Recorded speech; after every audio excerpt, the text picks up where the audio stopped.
Hello and welcome. Today we're doing a last minute revision for GSCE Edexcel History American West for the exam in a couple of days' time. Let's go. So getting straight into it then, the Plains Indians are, or you must call it the indigenous peoples of Plains. The basic things you need to know, obviously it's better if you know it in detail, but the basic things, their lifestyle was nomadic because they always followed the buffalo. Tipis were easy to assemble and move, which helped their lifestyle. And yeah, horses transformed hunting. They helped hunting a lot. The more horses you had, often the wealthier you were, sort of. Yeah, beliefs them. They believed in a great spirit that controlled everything, and that's why they did things like the ghost dance. And yeah, they thought the land belonged to everyone. It didn't belong to anyone in particular. Yeah, the key feature of their life. The buffalo was their main centre of life. It provided everything: food, clothing, shelter, tools, as I say. Different parts of the buffalo, literally none of it went to waste, and that was why they got such a shock when the Americans started heading west and like destroying the buffalo, but getting a bit of meat or whatever bit they needed, but leaving so much to waste. And that is really what disrupted and caused the fall and decline of the buffalo. Okay, yeah, so moving on to early settlement migrations, we say the reasons people would move west, it's mainly because of the manifest destiny, I put there, because the belief that they thought God had sent them to control all of America, and so by doing that, obviously they needed to get that western area, and then yeah, the Oregon Trail was a simple, well, not simple, but a trail relatively fairly easy to get across compared to other trails that could get them from centre right to the west coast, which was useful and a new thing that they haven't really been able to use before, and that was one of the reasons so many people um, moved west in this time period here, in this couple of decades. And yeah, I said the California Gold Rush. Um,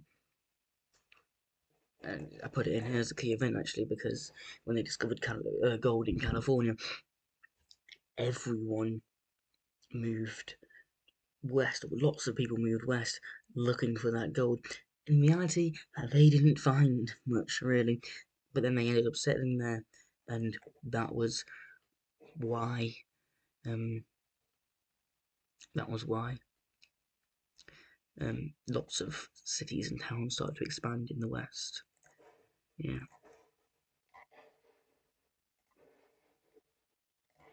Okay. And yeah, the main problems for the migrants leading to the Donner Party actually was disease because of poor conditions. The weather actually, obviously, was one of the main reasons the Donner Party didn't exist, and food shortages as well. They had to end up going to cannibalism, if you remember, and attacks from the indigenous peoples of the plains, but they weren't very common.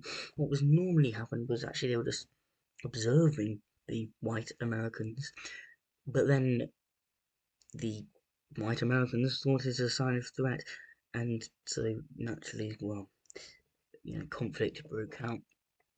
And I put here was key individuals Brigham Young, and he was the Mormon leader, as it says here, led Mormons to Utah over the dangerous journey, and yeah, founded Salt Lake City, which obviously is a massive, prospering city today. And if you remember, the Mormons were a religious group who were kind of exiled in a way because they didn't conform to the normal typical Protestant or Catholic ideas like most of the white Americans. And so they decided to move west and form their own city, Salt Lake City, and well, yeah, it's turned out pretty successful.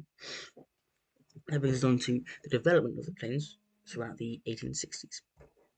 I thought those key laws, the Homestead Act.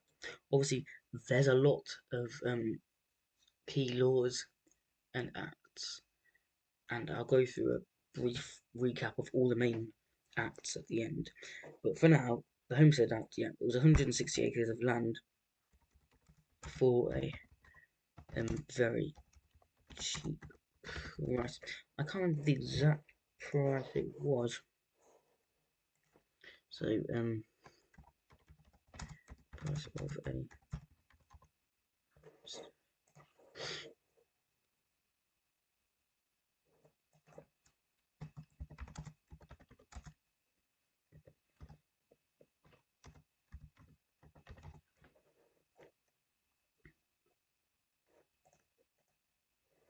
it varied depending on the type of land, I think.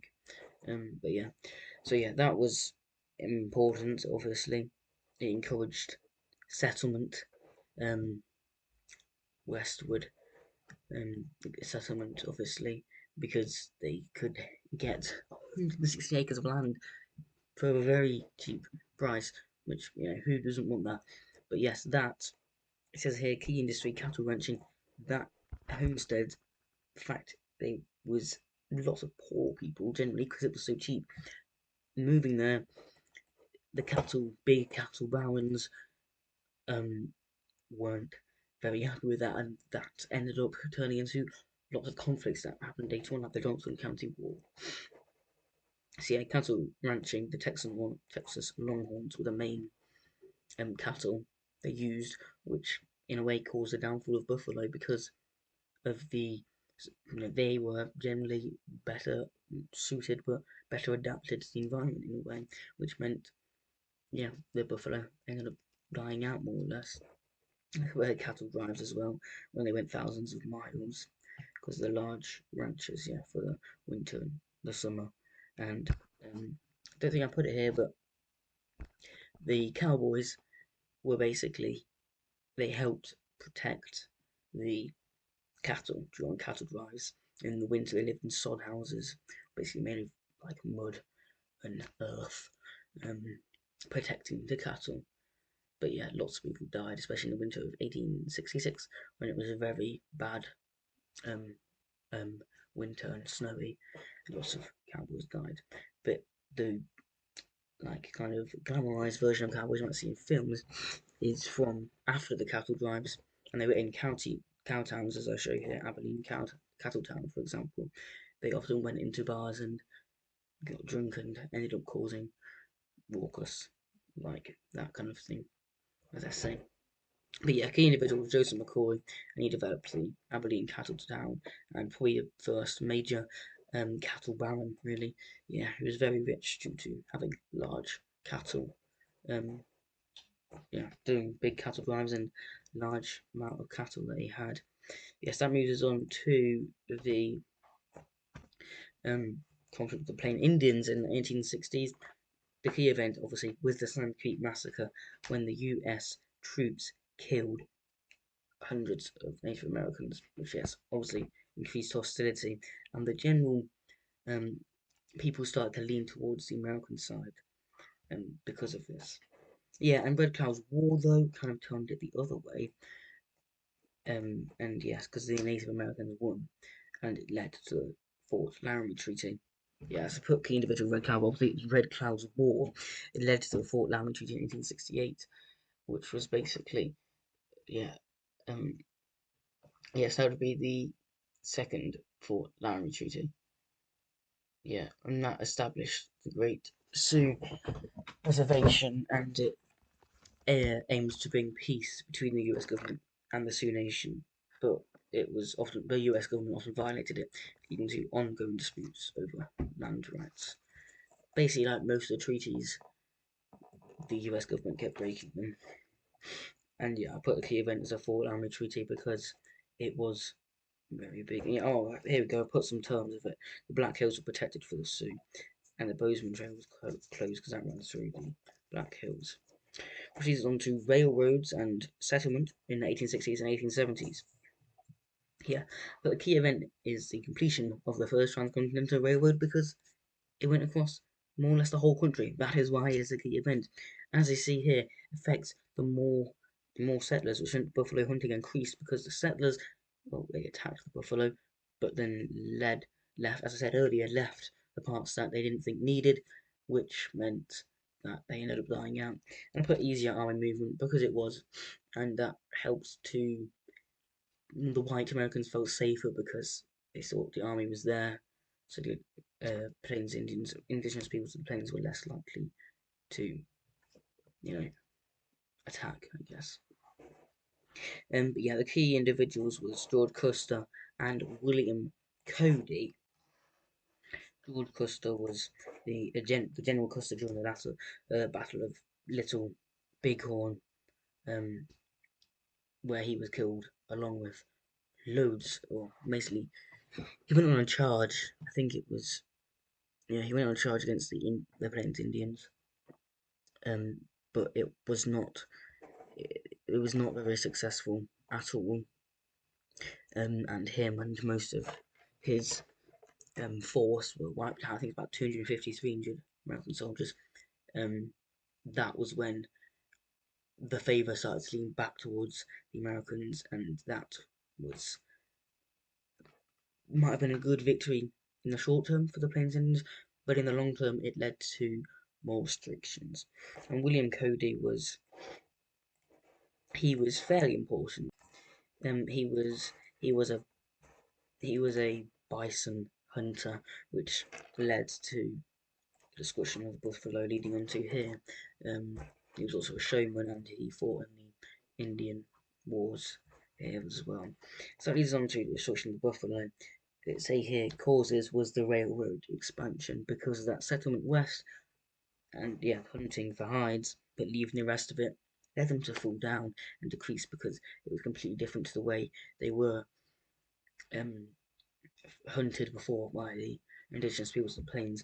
And yeah, the government policy, like the Pacific Railroad Act, um, was just basically that allowed the construction of the first transcontinental railroad. And the railroads, yeah, they disrupted the migration of the buffalo because it went across where they usually migrated, and then yeah, well, they didn't know what to do. And the effects of it, well, the Plains Indians obviously lost their food source and their traditional lifestyles weakened, which kind of led them to lean towards more going towards reservations, like the Second Fort Laramie Treaty of 1868, which made the Great Sioux Reservation. Yeah, that helped them in a way, or not helped them, but made them go towards the reservations because they couldn't survive on their own because the land of the Great Plains as well was really hard to farm. Put exam favourite, um, because quite often, what I mean by this is quite often you get questions. In the past, there's been lots of questions about why Plains Indians or how the Plains Indians lost their way of life, and I put just really short um, bit here. The buffalo decline was the major factor. Because of that, they couldn't do their way of life that they were used to, which made them move towards the reservations, and obviously, they lost their way of life. That leads us on to the Black Hills Crisis, 1874 to 1877. But the Black Hills Expedition, yes, this was when it was George Custer, yeah, the same person that was up here. The George Custer, well,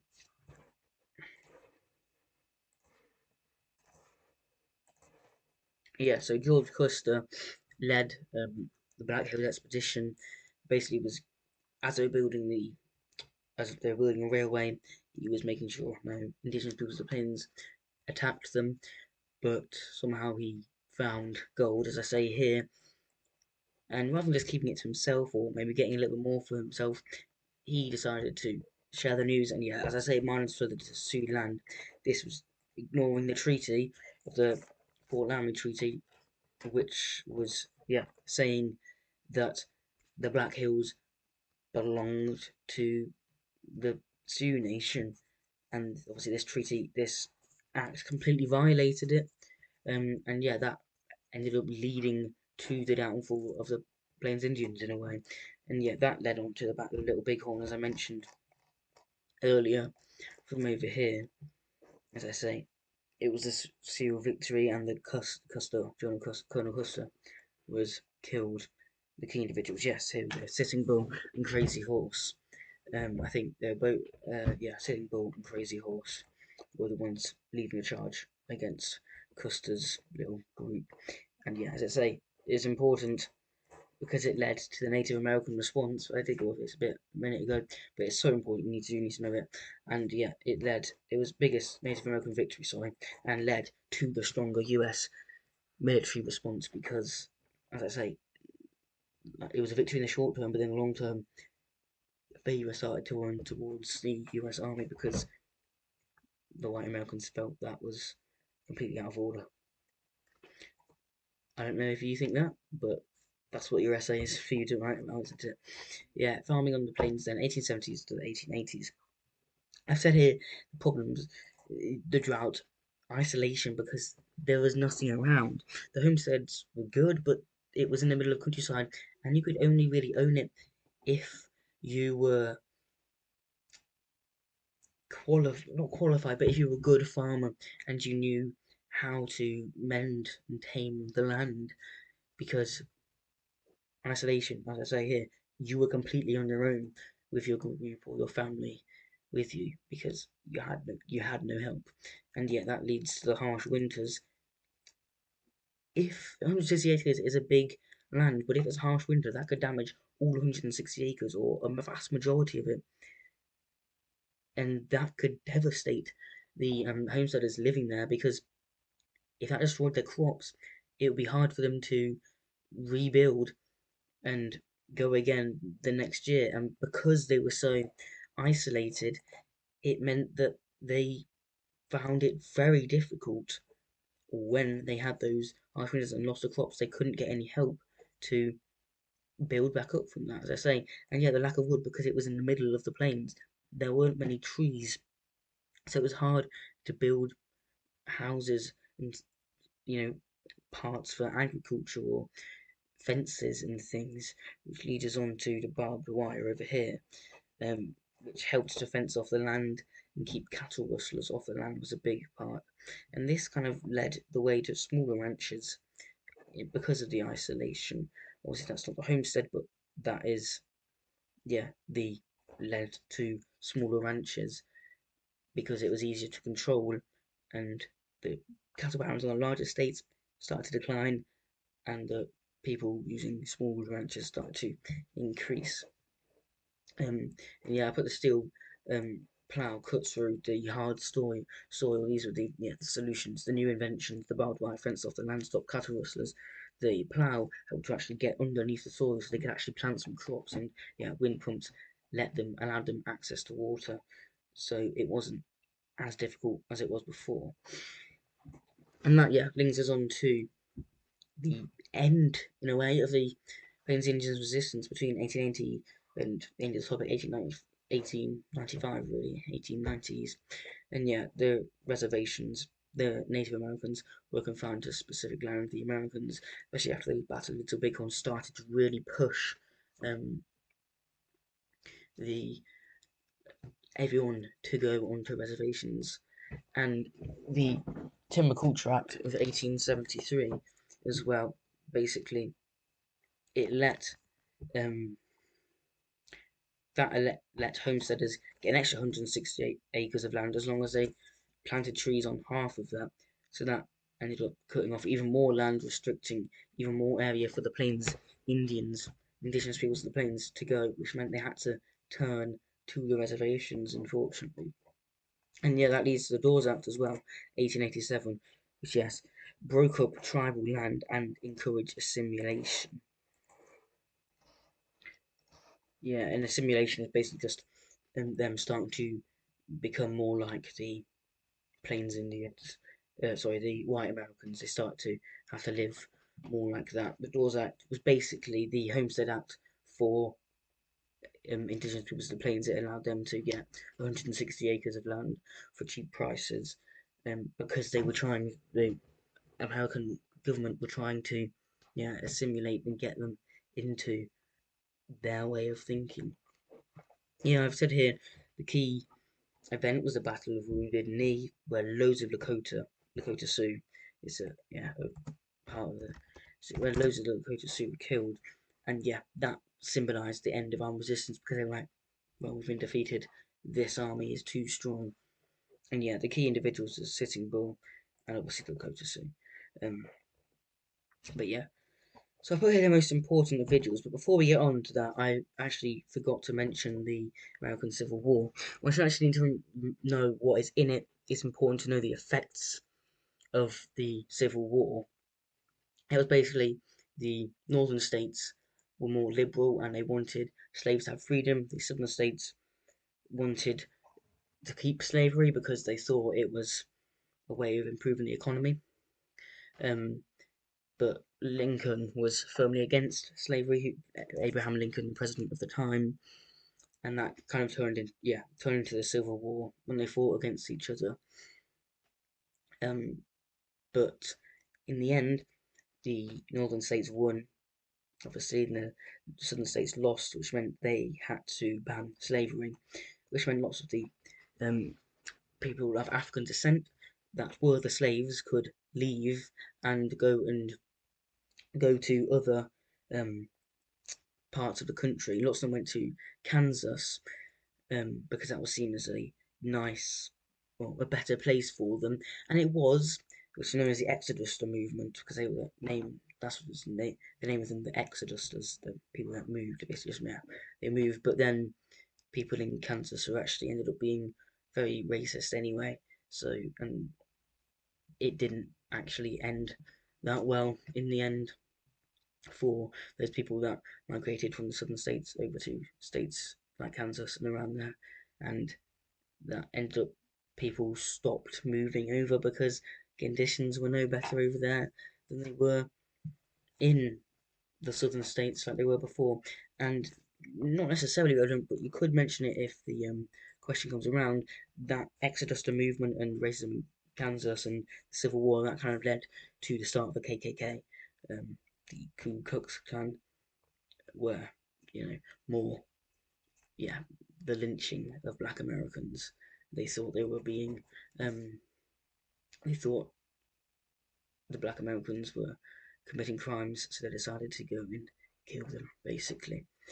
So yeah, whilst it's not necessarily need to know what happens, it's good to know the effects of that civil war. Maybe I'll add it in if I've not already. I don't think I have, but yeah. So yeah, that moves on to the most important individuals. Red Cloud, he's important. He had a whole war named after him, Red Cloud's War. Sitting Bull was, resistance leader, and same with Crazy Horse. They both fought at the Battle of Little Bighorn, pushed that charge.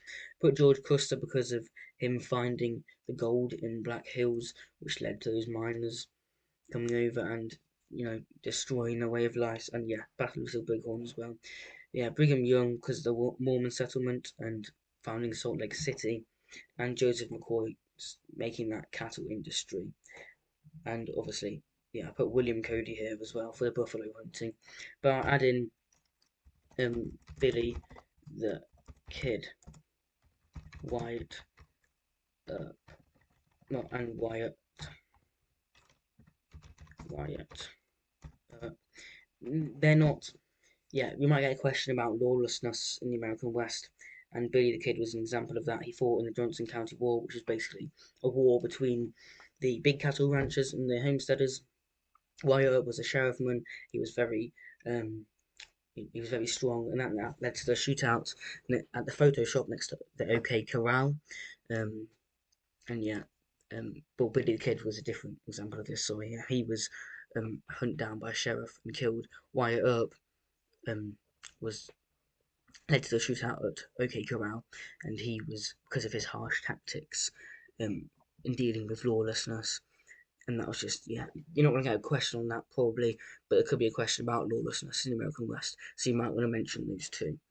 And yeah, the exam tips then to prioritise the Plains Indians lifestyle, the Homestead Act, Red Cloud's War, which led to the Fort Laramie Treaty and the Battle of Little Bighorn, and the Ghost Dance as well, which was the Sand Creek Massacre when people, the Indians, started to perform their ghost dance called the Great Spirit, but the Americans saw that as a sign of aggression somehow. I don't know how, and that's when they ended up shooting, and that was the Sand Creek Massacre.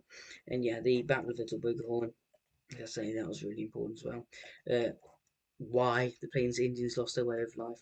And yeah, I put here, if you know those well, then you're going to be in a strong position for most questions because they're the main points that could come up.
Yeah, I said I'd go over the main acts.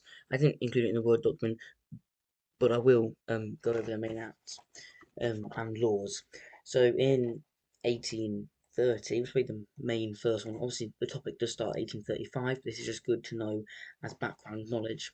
This was the Indian Removal Act, which basically forced Native Americans living in eastern states to relocate west of the Mississippi River, which obviously led to significant displacement and suffering because, well, if they already lived that way and they've been forced to move, it's always going to cause problems. And that was basically the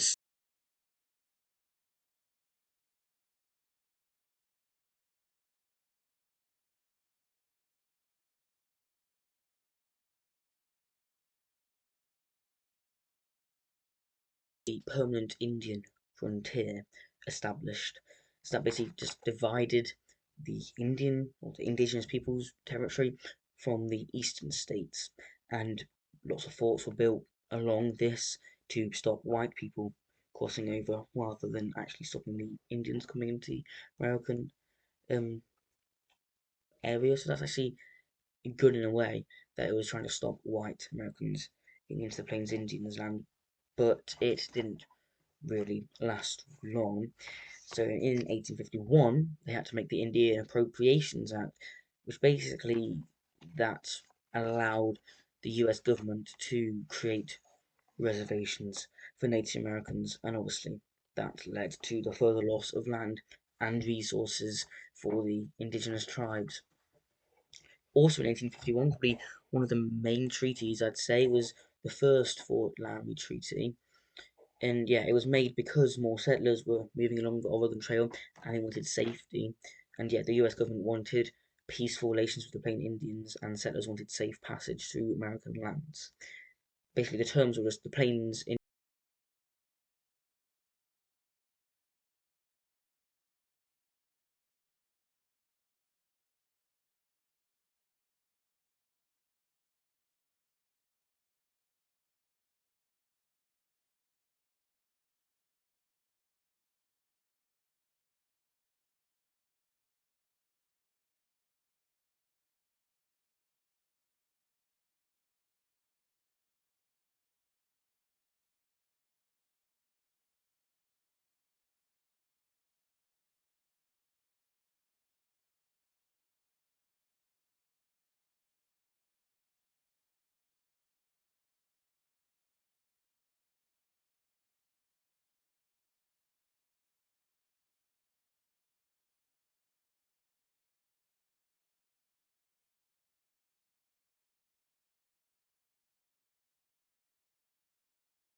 1962 Homestead Act, which obviously encouraged westward expansion by providing settlers with 160 acres of land, like I say, for a small fee, as long as they